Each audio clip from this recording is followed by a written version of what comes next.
विद्यापति ने किया है और वो विद्यापति की पदावली में किया है। ठीक है, तो इसका ऑप्शन बी राइट हो जाएगा। राधा कृष्ण के प्रेम का अनूठा वर्णन पदावली में मिलता है। पदावली की रचना विद्यापति ने मैथिली में की है। निराला ने पदावली के श्रृंगारिक पदों की मादकता को नागिन की लहर कहा है, जबकि नागमती, कुतुबन की तथा पद्मावती जायसी की रचना है और मधुमालती मंजन की रचना है। ये ध्यान रखना क्योंकि ये तीनों चारों इम्पोर्टेंट रचना है। मृगावती कुतुबन की, पद्मावती जायसी की और मधुमालती मंजन की रचना है। ये ध्यान रखना, ठीक है। बिसलदेव रासो की नायिका का नाम क्या है? बिसलदेव रासो की नायिका का नाम राजमती है और इसकी रचना नरपति नाहला ने की है। इसका स्पष्टीकरण देखते हैं। बिसलदेव रासो की नायिका राजमती है। यह नरपति नाहले की रचना है। यह वीर गीत काव्य है। इसकी कथा 4 खंडों में है, जिसके प्रथम खंड में राजमती एवं बिसलदेव रासो का विवाह का वर्णन है। द्वितीय जो खंड है इसमें राजमती से रूठकर बिसलदेव उड़ीसा चले जाता है और तीसरे में राजमती का विरह का वर्णन है और चौथे खंड में बिसलदेव वापस चित्तौड़गढ़ आ जाता है और राजमती को वापस अपने घर ले जाता है। चर्यापद की रचयिता कौन है? चर्यापद की रचयिता सब्बरपा है। चर्यापद की रचयिता सब्बरपा है। चर्यापद एक प्रकार का गीत है जो सामान्यतः अनुष्ठानों के समय गाया जाता है। चर्यापद संध्या भाषा के दृष्टिकूट में लिखी गई है। इसके दोहरे अर्थ होते हैं, जबकि दोहा कोश सरहपा किया है और सरहपा कौन है? सिद्धों में प्रथम है, हिंदी के प्रथम कवि। विद्यापति की पदावली मैथिली हिंदी में रचित होने पर भी निम्नलिखित में से किससे प्रभावित है? विद्यापति की पदावली, हालांकि सबसे ज़्यादा उस पर मैथिली का प्रभाव है, इसी कारण तो विद्यापति को मैथिल कोकिल कहा है। किसके कारण? पदावली के कारण है। लेकिन इसमें कुछ प्रभाव बंगला भाषा का भी दिखता है। विद्यापति शैव संप्रदाय के कवि हैं। भाषा की दृष्टि से विद्यापति द्वारा रचित ग्रंथ निम्न हैं। संस्कृत में शैव सर्व सार है, गंगा वाक्यावली है, भूपरिक्रमा है, दान वाक्यावली है, विभाग सार है और लिखनावली है और दुर्गा भक्त तरंगणी है। इसमें इम्पोर्टेंट शैव सर्वसार है, गंगा वाक्यावली, भूपरिक्रमा और दान वाक्यावली और दुर्गा भक्त तरंगणी है। अवट की है कीर्तिलता और कीर्ति पताका और मैथिली में है पदावली। इम्पोर्टेंट पदावली है। बाकी गोरक्ष ये भी आप याद रख सकते हैं।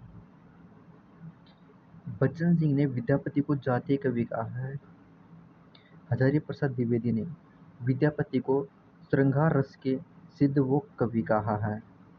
विद्यापति कृत कीर्तिलता की रचना भृंगी संवाद के रूप में हुई है।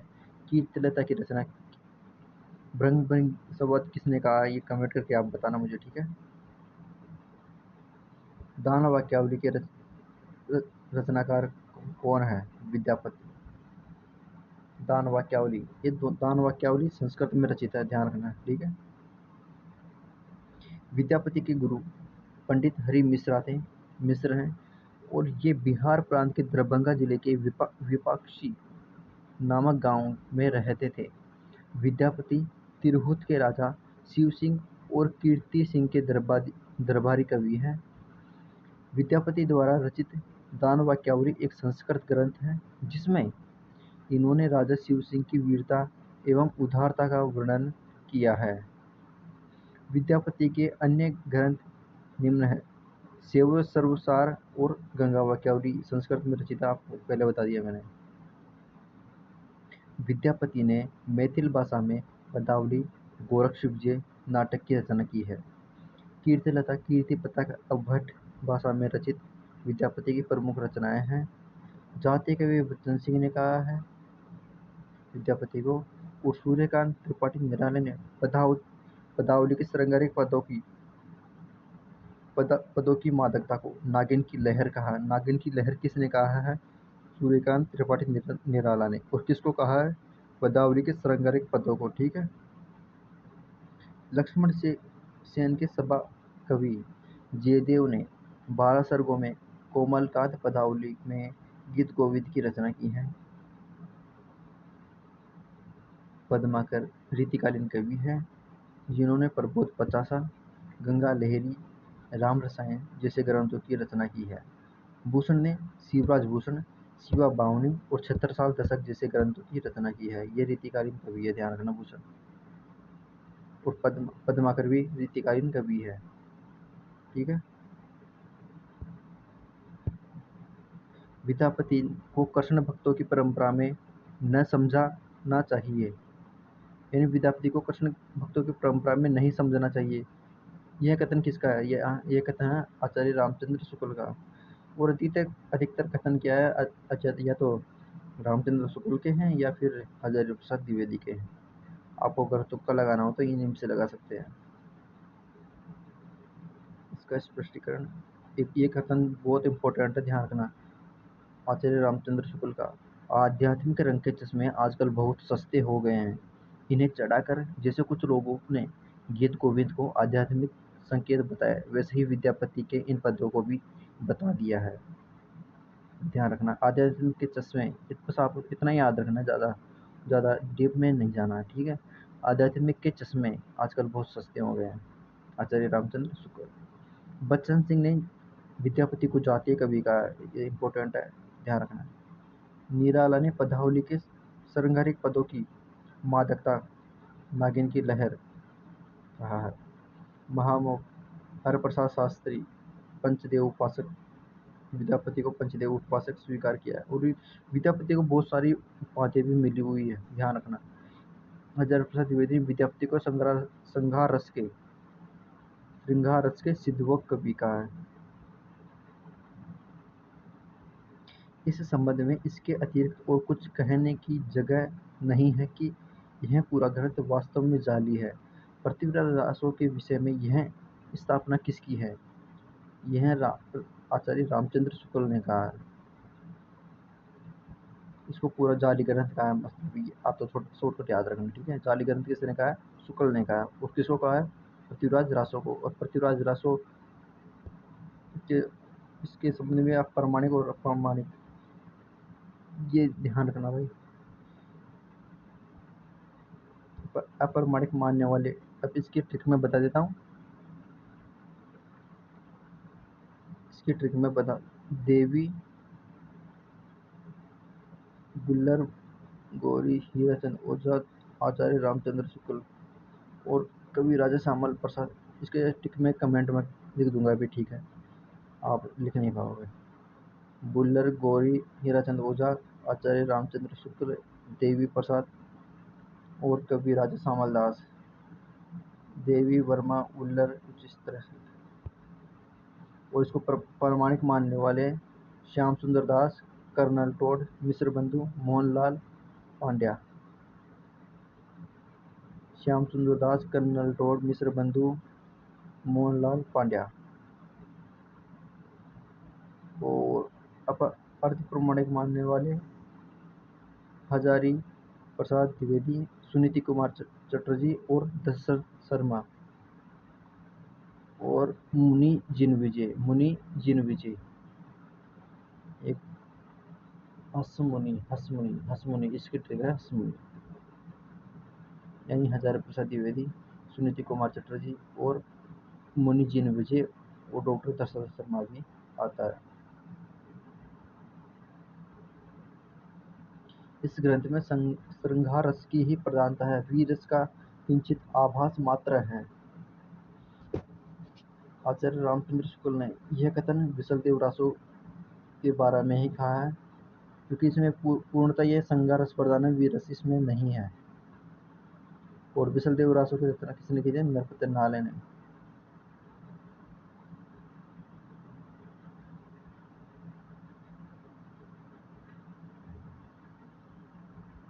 राहुल वेल के विषय में कौन सा कथन गलत है? यह यह रचयिता रोडा कवि नामक कवि ने, इसके रचयिता रोडा कवि माने जाते हैं, ये सही है। यह मूलतः एक शिलांकित रचना है, यह भी सही है। यह गद्य पद्य मिश्रित चंपू काव्य है, यह भी सही है। और इसकी राहुल नामक नायक, ये गलत है क्योंकि राहुल एक तरह का नायिका है, राहुल नायिका का नाम है, ठीक है। इसको आप पॉज करके पढ़ सकते हैं। शिलांकित करती है, हिंदी का प्रथम काव्य है, नक्शिक सौंदर्य इसमें मिलता है।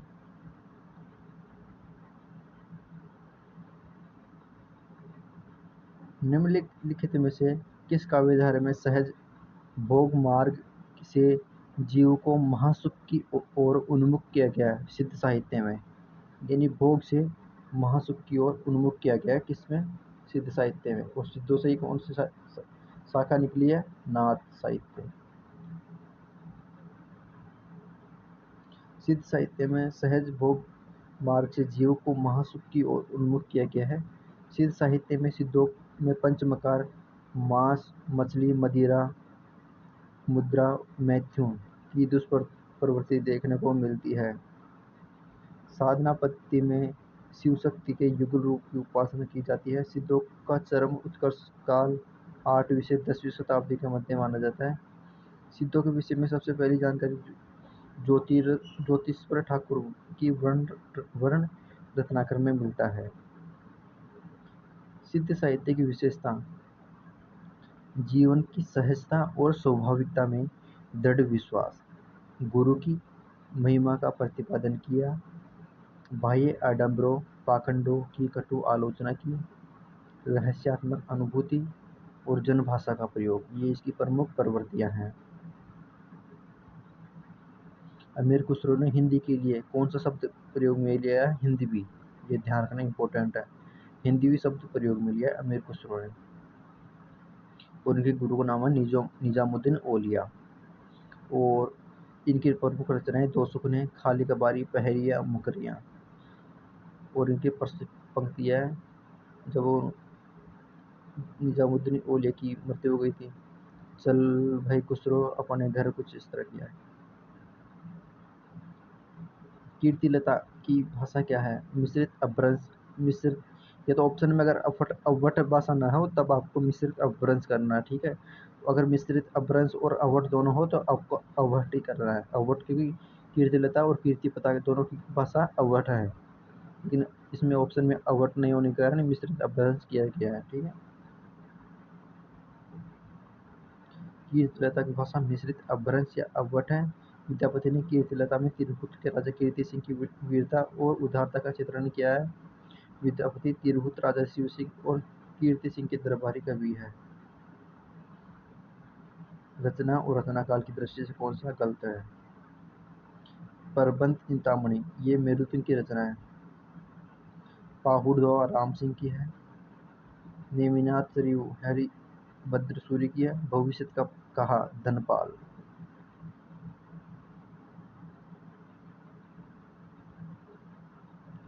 नेमिनाथ चौपाई विनय चंद्र सूरी की है। जसहर चरित्र के लेखक कौन है? पुष्यदंत। जसहर चरित्र भी बोलते हैं इसको और जसहर चरिऊ भी बोलते हैं इसको, ठीक है, ध्यान रखना।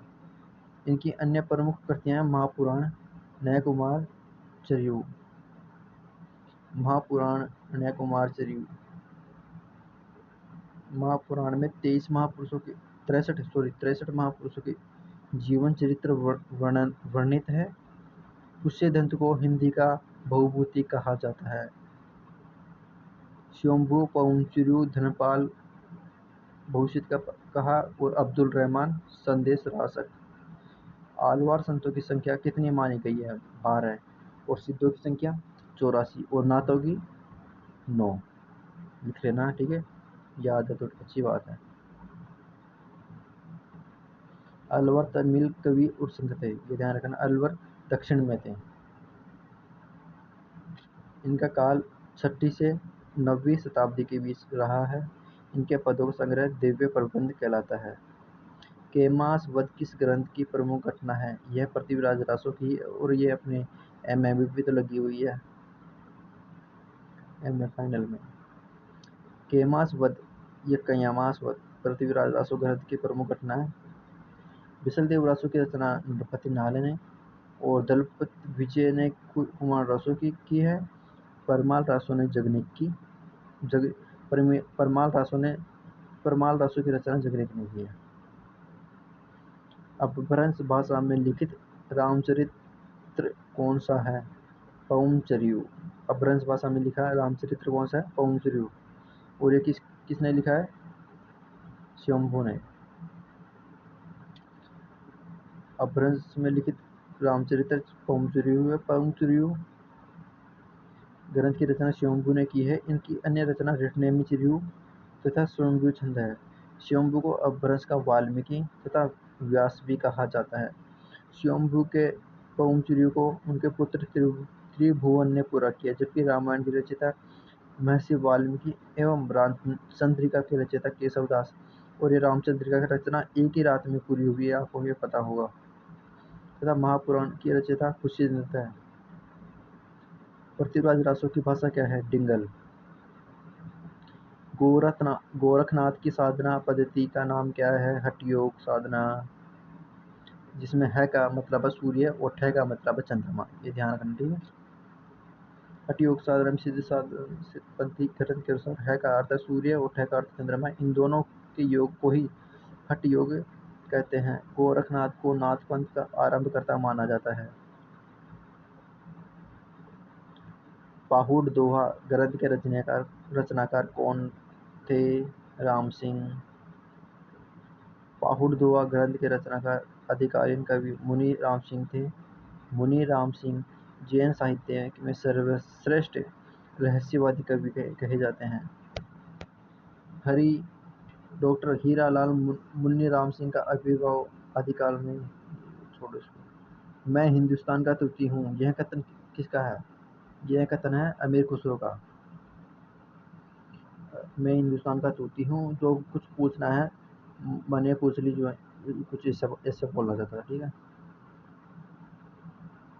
यह कथन आदिकालीन लेखक अमीर खुसरो का है। निजामुद्दीन औलिया के शिष्य अमीर खुसरो का वास्तविक नाम अबुल हसन है। अमीर खुसरो खड़ी बोली हिंदी साहित्य के प्रथम प्रयोक्ता माने जाते हैं। पहेलियाँ और मुकरियाँ लिखने के लिए यह प्रसिद्ध हैं। इनकी प्रसिद्ध रचनाएं खाली कबारी, पहेलियाँ, मुकरियाँ, दो सुकने, गजल आदि हैं। पृथ्वीराज रासो में कितने सर्ग हैं? पृथ्वीराज रासो में 69 समय हैं और 68 सर्ग हैं। 68 सर्ग और 69 समय। नहीं, 69 सर्ग सही है। पृथ्वीराज रासो में 69 समय है। पृथ्वीराज रासो के लेखक चंद्रबरदाई। पृथ्वीराज रासो हिंदी का प्रथम महाकाव्य है। हजारी प्रसाद द्विवेदी ने पृथ्वीराज रासो को सुख-सुखी संवाद के रूप में रचित माना है। डॉक्टर वुलर ने सर्वप्रथम कश्मीरी कवि जयनकृत पृथ्वीराज विजय के आधार पर सन 1875 में पृथ्वीराज रासो को अप्रामाणिक माना है और पृथ्वीराज रासो को चंद्रबरदाई के पुत्र जलहन ने पूरा किया है। चलो मैं आपसे एक क्वेश्चन करता हूँ कि पृथ्वीराज रासो को जाली ग्रंथ किसने कहा था? सोच लिया होगा आपने, मैं बता देता हूँ। पृथ्वीराज रासो को जाली ग्रंथ कहा है आचार्य रामचंद्र शुक्ल ने, ठीक है। चंद्रधर शर्मा गुलेरी ने साहित्यिक अपभ्रंश को किस नाम से पुकारा है? इसको पुकारा है पुरानी हिंदी। साहित्यिक अपभ्रंश को पुरानी हिंदी के नाम से पुकारा है। आचार्य रामचंद्र शुक्ल ने पुरानी हिंदी को प्राकृत भाषा हिंदी कहा है। निम्नलिखित में से कौन सी रचना अपभ्रंश की नहीं है? चित्रावली। और चित्रावली की रचना किसने की थी? उस्मान ने। पौंचर्यु, पहुड़ दोहा और बहुश्रुत कहा, ये तीनों रचनाएं अपभ्रंश की है। चित्रावली अपभ्रंश की नहीं है, बल्कि चित्रावली तो एक सूफी कवि उस्मान द्वारा रचित अवधि की रचना है, इसमें चौपाई और दोहा छंद मिलते हैं। और ये पवनसुरी तो मैंने पहले बता दिया था, स्वयंभू की है। पाहुड़ दुआ राम सिंह की है। और भविष्य कथा भी कहते हैं इसको, और भविष्य कहा भी कहते हैं, ठीक है, धनपाल के रसम में। पृथ्वीराज रासो में पृथ्वीराज के पिता कौन थे? सोमेश्वर। बहुत इंपॉर्टेंट है। पृथ्वीराज रासो में पृथ्वीराज के पिता सोमेश्वर हैं। प्राकृत आभास हिंदी से अस से क्या है? अपभ्रंश। प्राकृत आभास हिंदी का अस से अपभ्रंश है। प्राकृत आभास हिंदी की रचना विक्रम की 7वीं सदी से होने लगी है। प्राकृत आभास हिंदी का तात्पर्य है प्राकृत की रूढ़ियों में बहुत कुछ बद्ध हिंदी। गोरा बादल की कथा किसके द्वारा? कवि जटमल। गोरा बादल की कथा जटमल। दलपति विजय की रचना कुमार रासो 9वीं सदी की है। और नृपति नाहले की बिसल रासो 13वीं सदी की है। जलहन ने चंद्रप्रदाय के पुत्र थे। जलहन चंद्रप्रदाय के पुत्र थे। और पृथ्वीराज रासो की जो रचना है, अधूरी रचना को इसने पूरा किया था। किसने? जलहन ने। नातों की संख्या 9 है। सिद्धों की संख्या 84 है। और आलवार संतों की संख्या 12 है। ये हमने पहले ही बात कर ली थी। और ये गोरख सिद्धांत के 9 प्रपत्र, ये जो नातों की 9 है वो यही है। इसको हो सकता है आप बुक में अलग दे रखा हो, लेकिन इम्पोर्टेंट यही है और इसको याद करना, ठीक है। नागार्जुन, जड़भरत, हरिश्चंद्र, सत्यनाथ, भीमनाथ, गोरक्षनाथ, चरपटनाथ, जलंधरनाथ और मल्य अर्जुन। नाज है सत्य भी। और गौर गौर से चरपट चरपट जाके मल्य अर्जुन करना है। सिद्धों में सबसे पुराने कौन है? सरहपा। सिद्धों में सबसे पुराने हैं सरहपा। इन्हें सरोज वज्र, राहुल भद्र आदि नामों से भी जाना जाता है।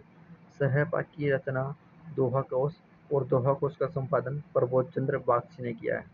चलो इसमें एक प्रश्न कट गया है।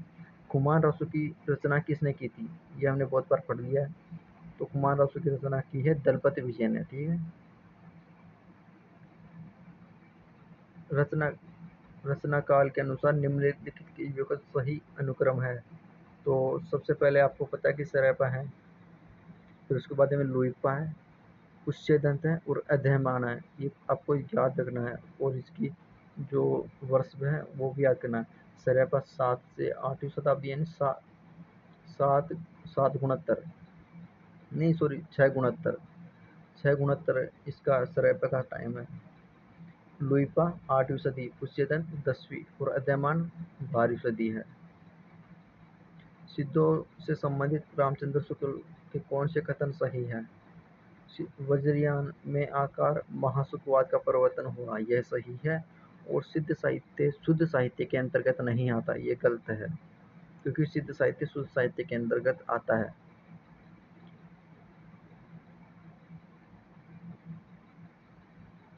कीर्तिलता किस भाषा की रचना है? ये हमने बहुत बार पढ़ लिया। कीर्तिलता अवहट की रचना है, ठीक है। ये ऊपर प्रश्न है, एक बार आप चेक देख सकते हैं।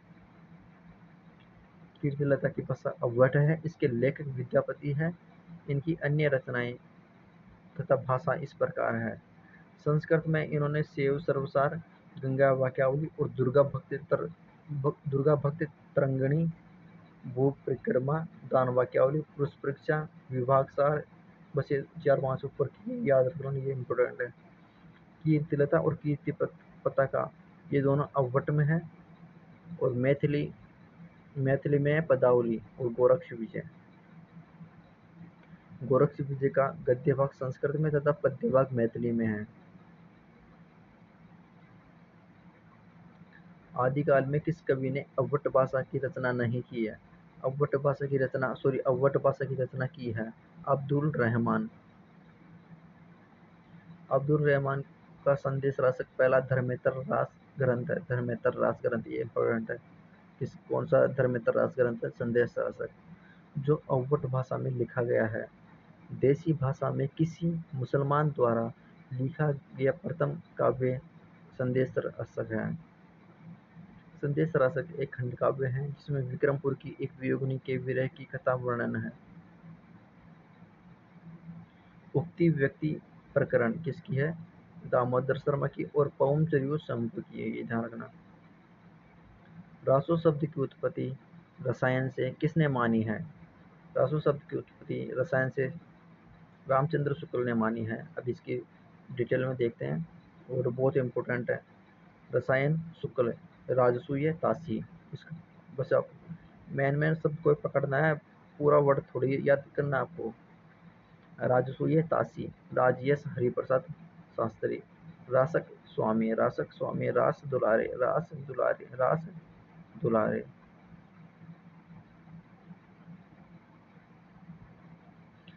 और ये मिलान वाले प्रश्न भी आते हैं, आजकल तो बहुत ज़्यादा चल रहे हैं। ज्योतिरेश्वर ठाकुर जो कि वर्ण रत्नाकर के ज्योतिश्वर ठाकुर ने वर्ण रत्नाकर की रचना की है। दामोदर भट्ट ने उक्ति व्यक्ति प्रकरण की रचना की है। नरपति नाहले ने विसल देव रासु की रचना की है और रोड़ा कवि ने राहुल वेल की रचना की है। आप यहाँ पर पढ़ सकते हैं। और जो वर्ण रत्नाकर का जो समय है वो 14वीं सदी है, ये ध्यान रखना, क्योंकि आरोही और अवरोही क्रम में जमाने के लिए भी पूछा बोल देते हैं कई बार। और नेट में तो इस तरह के क्वेश्चन आते हैं, जमाने के जो प्रकाशन वर्ष के हिसाब से जमाने के क्वेश्चन आते हैं भगवान। गद्य पद्य मिश्रित चंपू काव्य राहुल वेल और अपने बहुत बार पढ़ लिया, रोडा कवि द्वारा रचित है। उक्ति व्यक्ति प्रकरण दामोदर पंडित द्वारा। और स्थूलभद्र रास जीनभद्र सूरी और शालिभद्र सूरी किसकी है? बाहुबली इसकी है। कमेंट कर शालिभद्र सूरी। और निम्नलिखित में से कौन सा नाम आदिकाल का नहीं है? गद्य काल आदिकाल का नहीं है, क्योंकि गद्य काल तो आधुनिक काल का है। और ये गद्य काल किसने कहा था? ये हमने कल पढ़ा था, आचार्य रामचंद्र शुक्ल ने। वीरगाथा काल किसने कहा है? ये देख सब सारे काल नीचे दे रखे हैं। चारण काल का है जॉर्ज गिरियसन ने। प्रारंभिक काल का है मिस्र बंधु ने। बीज भवन काल कहा है आचार्य महावीर प्रसाद द्विवेदी ने। बीजभवन महावीर। वीरगाथा रामचंद्र शुक्ल, वीरगाथा शुक्ल। सिद्ध सामंत राहुल सांकृत्यायन। वीरकाल विश्वनाथ प्रसाद मिश्र। संधिचारण रामकुमार वर्मा। आदिकाल हजारी प्रसाद द्विवेदी। आधार काल सुमन राज। ठीक है। आदिकाल का नाम किसने दिया है? आदि हजारी नगेंद्र नागरी। अब ये ठीक है, आदिकाल देने वाला आदिकाल जो जिसने भी नाम दिया है आदि हजारी नगेंद्र नागरी। इस तरह से याद करना, ठीक है। आदि यानी हजारी प्रसाद द्विवेदी, नगेंद्र डॉक्टर नगेंद्र, और नागरे प्रचारणी सभा जो काशी वाली है वो, ये तीनों ने आदिकाल को आदिकाल कहा है। और संधिचारण काल रामकुमार वर्मा ने। वीरकाल विश्वनाथ। सिद्ध सामंत काल राहुल सांकृत्यायन। वीरगाथा काल आचार्य रामचंद्र शुक्ल। बीजवपन काल महावीर प्रसाद द्विवेदी। प्रारंभिक काल मिस्र बंधु। चारण काल जॉर्ज गिरियसन, ये ध्यान रखना। चारण काल जॉर्ज गिरियसन, प्रारंभिक काल मिस्र बंधु, बीजवपन काल महावीर प्रसाद द्विवेदी। इस तरह से याद करना, ठीक है। पंच पांडव चरित्र रास के रचयिता कौन है? शालिभद्र सूरी। पंच पांडव चरित्र के रचयिता शालिभद्र सूरी। यह हिंदी का प्रथम ऐतिहासिक रास ग्रंथ है। भरतेश्वर बाहुबली रास, इसकी बात कर रहा था मैं, याद नहीं आया उस टाइम पे। भरतेश्वर बाहुबली रास शालिभद्र सूरी की रचना है। भविष्यत कहा किसकी रचना है? धनपाल की। अपभ्रंश के तीसरे प्रमुख कवि धनपाल ने 10वीं सदी में भविष्यत कहा की रचना की, जबकि राम सिंह ने पाहुड़ा दोहा तथा देवसेन ने श्रावकाचार और कुशेश्वरदत्त ने महापुराण नामक ग्रंथ की रचना की। मुखरी लिखने का सर्वप्रथम प्रयास किस कवि ने किया? अमीर खुसरो ने। मुखरी लिखने का सर्वप्रथम प्रयास अमीर खुसरो ने किया। और अमीर खुसरो की पहेलियाँ, मुखरियाँ बहुत प्रसिद्ध हैं। और खाली कबारी, पहेलियाँ, दो सुकने इनके अन्य ग्रंथ हैं। निम्नलिखित में से कौन सी विशेषता लोक साहित्य में नहीं है? इसमें शास्त्रीय होती है, शास्त्रीयता इसमें नहीं होती। इसमें इसमें होती है कि जो जनता जो भाषा का प्रयोग करती है उसी को ऐसे कैसे प्रकट किया जाता है। इसमें इसमें यानी अलंकारों का कुछ इस तरह का प्रयोग नहीं होता इसमें, ठीक है। यह मौखिक होती है, हाँ। लोक साहित्य मौखिक होता है। यह परंपरा में प्रचलित रहता है, हाँ। इसमें सहजता और स्वाभाविकता होती है, हाँ। ये देख लो, इसकी भाषा शिष्ट और साहित्यिक भाषा न होकर जनसाधारण की भाषा होती है, ठीक है। यानी अपने जो नॉर्मल हम जो भाषा उपयोग में लेते हैं उसी तरह की ये भाषा होती है। शंभु पर्त पवन चूरी की कथा किससे संबंधित है? यह राम कथा है। इसीलिए तो शंभु को अपभ्रंश का वाल्मीकि और व्यास कहा जाता है। इसमें 12,000 पद हैं। जैन मत में राम के लिए पद्म शब्द प्रयुक्त होता है, इसलिए शंभु ने रामायण को पद्म चरित्र या पवन चरित्र कहा है। भोला मारूरा दूहा किस क्षेत्र का लोकप्रिय यह लोक भाषा काव्य रहा है? राजस्थान का। ढोला मारूरा दूहा राजस्थान का लोकप्रिय लोक भाषा का काव्य रहा है। यह 11वीं सदी में दोहा छंद में रचित लोक भाषा काव्य है। इसमें राजकुमार ढोला और मरवणी राजकुमारी की प्रेम कथा का वर्णन है, ठीक है। तो दोस्तों, आशा है कि आपको ये अच्छा लगा होगा। अगर वीडियो अच्छा लगा है तो चैनल को सब्सक्राइब कीजिए और रोज़ इस तरह के वीडियो पाने के लिए हमें कमेंट कीजिए। और अगर आपको मेरी आवाज़ अच्छी नहीं लग रही है तो वीडियो की आवाज़ को कम कम करके आप खुद भी पढ़ सकते हैं, क्योंकि मैंने इम्पोर्टेंट क्वेश्चन को ही सिलेक्शन किया है। हाँ, और मैंने जो आ चुके हैं और बहुत बार आने के चांस हैं उन्हीं क्वेश्चनों को इसमें लिया है, ठीक है। मैं रोज़ एक कॉल को कंप्लीट करूँगा, रोज़ आपके लिए एक नई नई क्लास लेकर आऊँगा। आप चैनल को सब्सक्राइब कर लीजिए। अभी जब तक मेरे पास पर्याप्त साधन नहीं है तब तक तो मेरी आवाज़ ऐसी ही आएगी। जब तक मेरे पास क्या माइक नहीं है, मैं डायरेक्ट फ़ोन से ही रिकॉर्ड कर रहा हूँ, इसलिए तो थोड़ा सा एडजस्ट कर लो। जब मैं कहीं बाहर जाऊँगा तो मार्केट से मैं नया माइक लेकर आऊँगा, तब आपके लिए अच्छी तरह से वीडियो बनाऊँगा मैं, ठीक है। Thank you. पढ़ते रहिए, हँसते रहिए। Thank you.